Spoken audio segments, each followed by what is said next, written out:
Hello everyone, I'm Parthiban. Welcomes you to SAP views. இன்றைக்கி date 10/7/2025. இந்த வீடியோவை ஈவினிங் ஒரு 5 o'clock ரெக்கார்ட் பண்ணிகிட்ருக்கிறேன்.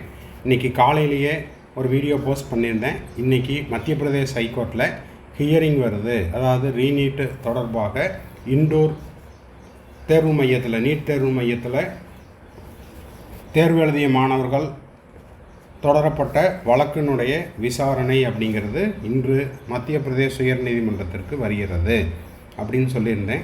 இப்போது அதை பற்றின முழு விவரத்தையும் இந்த வீடியோவில் நம்ம பார்க்க போகிறோம். ஹியரிங் முடிஞ்சது, இருதரப்பு வாதமும் முடிவடைந்தது. ஜட்ஜ்மெண்ட் ரிசர்வ்டு, அதாவது அந்த நீதிமன்ற வார்த்தைகளை அப்படியே கொடுத்துருக்குறேன். ஜட்ஜ்மெண்ட் ரிசர்வ்டு என்ன அப்படிங்கிறத வீடியோவை ஸ்கிப் பண்ணாமல் கடைசி வரைக்கும் பாருங்கள். அடுத்தடுத்த ஸ்லைடில் கொடுத்துருக்குறேன். இன்றைக்கி நடந்த ஹியரிங்கை நான் ஃபுல்லாக லைவில் பார்த்தேன். அதனுடைய சுருக்கத்தை தான் இந்த வீடியோவில் நான் சொல்ல போகிறேன். வீடியோக்குள்ளே போகிறதுக்கு முன்னாடி இது வரைக்கும் இந்த வீடியோவை லைக் பண்ணாமல் பார்த்துட்ருக்கிறீங்கன்னா மறக்காமல் லைக் பண்ணிட்டு பாருங்கள். எஸ்ஏபி வியூஸ் யூடியூப் சேனலுக்கு இது வரைக்கும் சப்ஸ்கிரைப் பண்ணல அப்படின்னா மறக்காமல் சப்ஸ்கிரைப் பண்ணிவிட்டு பெல் ஐக்கானை கிளிக் பண்ணிட்டு பாருங்கள். அப்போ தான் நான் போடுற எல்லா வீடியோஸும் உங்களுக்கு நோட்டிஃபிகேஷனாக வரும். Counselling updates, MBBS and BDS updates, அப்புறம் செக்யூரிட்டி டெபாசிட் ரீஃபண்ட் ஆகிற இந்த கடைசி நாள் வரைக்கும் நம்ம போடுற எல்லா வீடியோஸும் உங்களுக்கு நோட்டிஃபிகேஷனாக வந்துடும். மேற்கொண்டு உங்களுக்கு கவுன்சிலிங் ரெலவெண்ட்டாக பெய்டு சர்வீஸ் தேவைப்படுது, ஆர் 1-to-1 கவுன்சிலிங் கைடன்ஸ் தேவைப்படுதுன்னா ஸ்க்ரீனில் தெரியிற என்னோடய நம்பருக்கு நீங்கள் காண்டாக்ட் பண்ணி உங்களுக்கான டவுட்ஸை த்ரூ பெய்டு சர்வீஸில் கிளாரிஃபை பண்ணிக்கலாம்.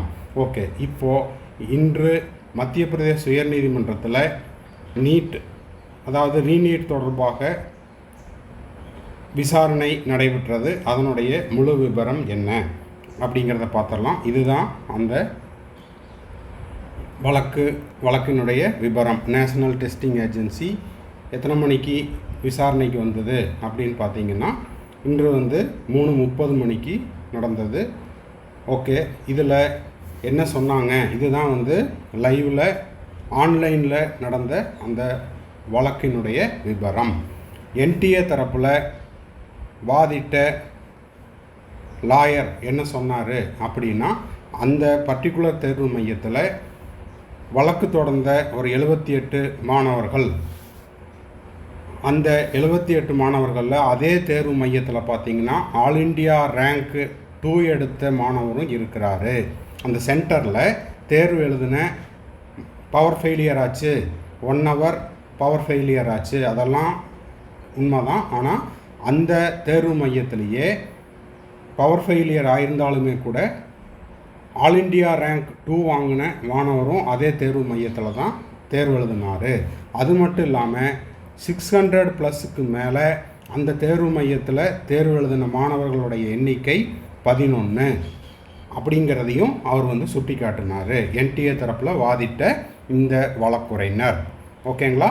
அது மட்டும் இல்லாமல் இதில் கிரேஸ் மார்க் அப்படிங்கிற பேச்சு கடந்த ஆண்டே உச்சநீதிமன்றம் கிரேஸ் மார்க்கெல்லாம் கொடுக்கக்கூடாது அப்படிங்கிறதையும் சொல்லிடுச்சு.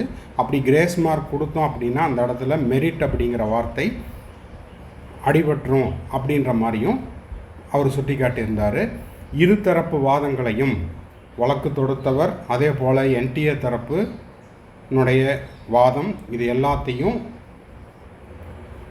கேட்டுக்கிட்ட மேதகு நீதிபதிகள் என்ன சொல்லியிருந்தாங்க அப்படின்னா, இந்த வழக்கு அப்படிங்கிறது ஜட்ஜ்மெண்ட் ரிசர்வ்டு அப்படின்னு ஒரே ஒரு வார்த்தையில் சொல்லி முடிச்சிட்டாங்க. அப்படின்னா அதனுடைய முழு விபரம் என்ன அப்படின்னா, இந்த தீர்ப்பு அப்படிங்கிறது ஒத்தி வைக்கப்படுகிறது அப்படின்னா அது தேதி குறிப்பிடாமல், அது இன்றைக்கி 5 o'clock டைம் முடிஞ்சுது, கோர்ட்டினுடைய டைம் முடிஞ்சுது, இன்று இரவு வரலாம் தீர்ப்பு. அதாவது வாதம் முடிஞ்சுது, இருதரப்பு வாதமும் முடிஞ்சுது, தீர்ப்பு மட்டும் நிறுத்தி வச்சுருக்காங்க.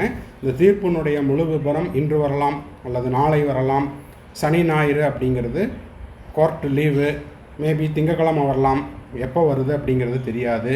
ஆனால் கவுன்சிலிங் நடத்துவதற்கோ அல்லது ரிசல்ட்டுக்கோ எந்த விதமான தடையும் இல்லை அப்படிங்கிறத ஏற்கனவே தெளிவாக சொல்லிட்டாங்க.